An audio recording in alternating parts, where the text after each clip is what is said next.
President, for convening this very important meeting, and thank you, Mr. Secretary, for the tremendous engagement our teams have had over the past year on our shared competition and regulatory concerns.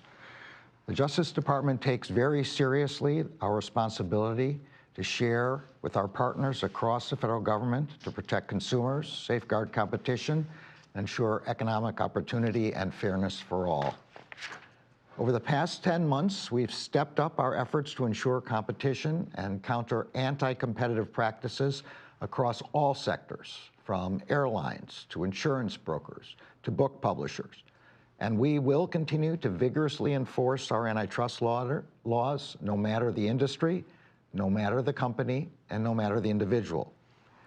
The work that we do, especially the work that we do together to ensure competition in our economy, has a direct impact on the lives of the American people every single day.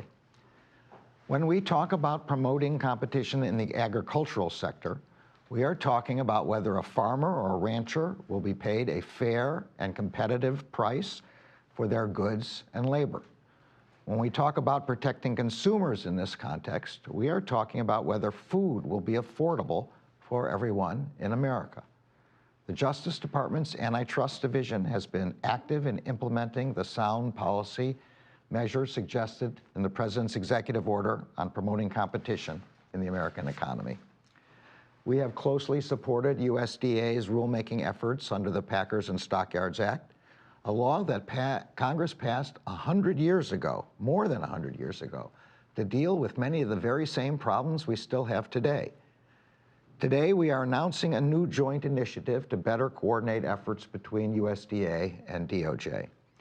This will include the launch of a centralized, accessible portal, a one-stop shop, to report complaints of potential violations of our competition laws, including the Sherman and the Clayton Act, as well as the Packers and Stockyards Act.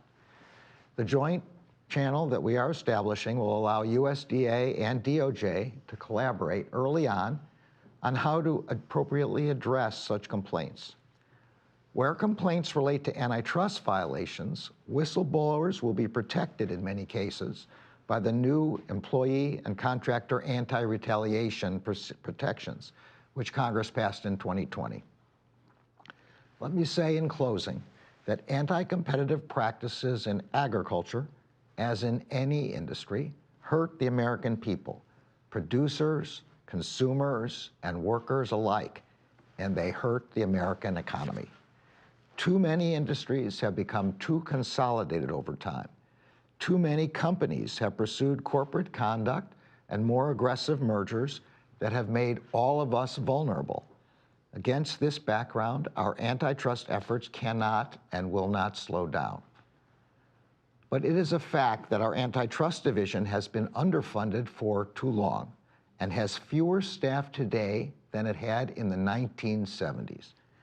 That is why we are urging Congress to allocate the resources we need to reinvigorate our enforcement efforts and ensure a competitive economy for all Americans. I look forward to our work together in the days ahead. Thank you very much.